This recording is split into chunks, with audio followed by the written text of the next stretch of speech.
Wala bang bitin dyan, te? Iiwanan sana sa akin yung anak ni ano. Sino ba yan, yung bunso? Si Kulot. Kasi wala daw mag-aalaga. Eh kasi papasok si ano daw. May naman ba to?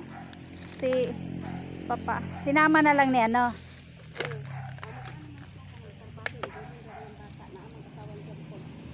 Pupunta raw sila ng center eh. Ang ginawa na lang ni John Paul, di na lang siya pumasok. Hindi siya pumasok. Puro magtrabaho. Hindi nga pumasok. Ayaw nga sana ng absent siya para makaipon. Maugani na. Magsige po absent. Sabi nga ni Ariel, masuplada pa naman ika yung ano, baka mamaya eh. Kasi 'di ba parang naiinis na rin si Sir Mark laging absent. Ayoko sana nga absent kasi ano, natutuwa ako pag malaki-laki sinasahod, nakakabili ng gamit. Katulad nun, wala raw silang electric pan.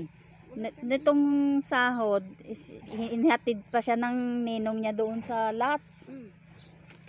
Ano, dahil bibili daw. Hindi rin nakabili, ang nabili lang Pampers. Natutuwa ba ako? Pagka kumpleto ang sahod, may matitira, no?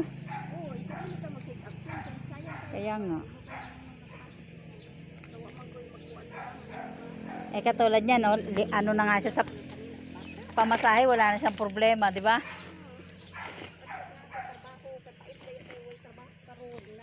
Masarap kasi pag kumpleto sahod. Si Ariel nga, tagal-tagal na dyan. Takot umabsent. Kasi pag umabsent ng mga dalawa, hirap na ako dahil may mga binabayaran. Di ba? Katulad mo ba? Sipag-sipag mo, no? Matanda ka na, matagal ka nang nagtitinda, no?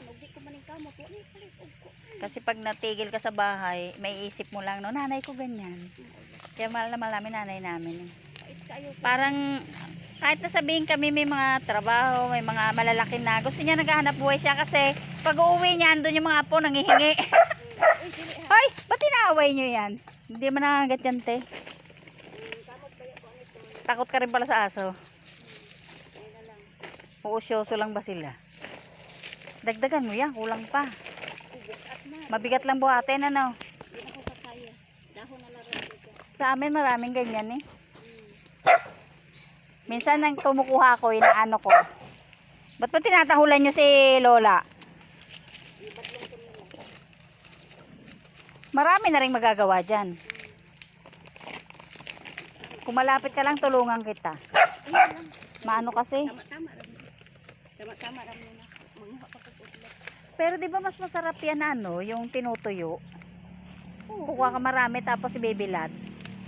Hindi mo na binibilad yan. Karang ibulad. Oo, di ba yung direct yung iluluto mo, ibibilad muna. Ababalatan, tapos ibibilad. Hindi na. Beautiful. Kasi sa amin, yung mga ganyan namin, di ba napapabayaan lang naman. Kumbaga parang tumubo lang. May nabili sa ano, sako-sako. Ang gagawin, mas mahal pag binila daw namin. Ang ginawa namin, nagganon kami, di kumita kami. Sa ano ba, ang bagsakan mo sa pelengke. Sa palengke. Oo, mahal. Pag yun nabalatan. Okay. Yung ganyan namin, kausalan dito, mubo sa likod namin eh. Sa Cavite ba? Di pa tama. Isa na, kabalo magbinisaya. Konti lang. Maganda pala dito, tumapak ng tumak. Yung ganito no, sa Mindoro, pinupulot ko pang gatong. Oo. No? Tatadta rin itong ganito oh. Sa Mindoro. Pagdating ng hapon, mamumulot na kami nito te. Tapos, mga ngahoy kami. Dahil pag di kami nangahoy, palo. Palo kami. Tapos, ano, nangunguha ako doon sa parang batis. May balon doon kami kumuha na inumin. Oo, yung parang yung bumubukal. Yun. Ang sarap.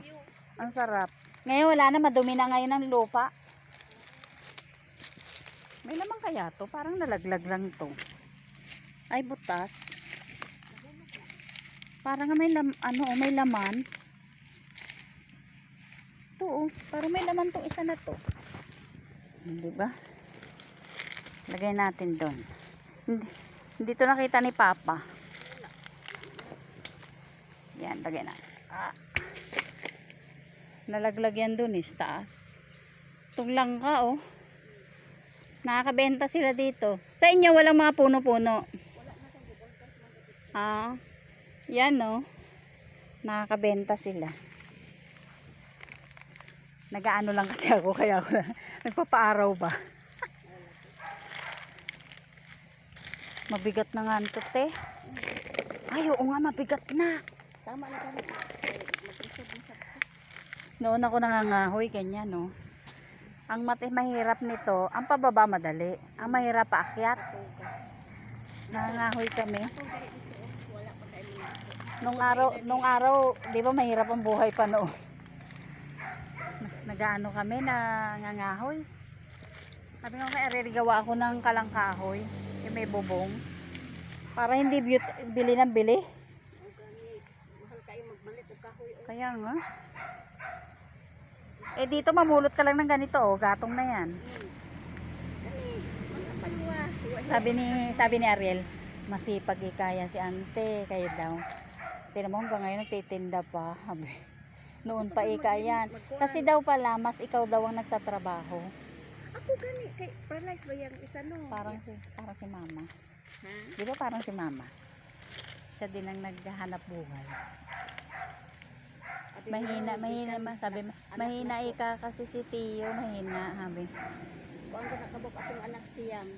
Ako na sa kanila eskwela sa akong kusog sa ilang apapa na way wa gani kanang laagan kaayo. Kaya nga. Anak gani akong mga anak may gani man mo kay kanang wa daw na ko pasagdi sila. Ay masarap ang ganyan ano. Masarap yung ganyang maliliit. Oo. Wa daw na ko gipa eskwela, gipa eskwela daw na ko daw sila pasagdi.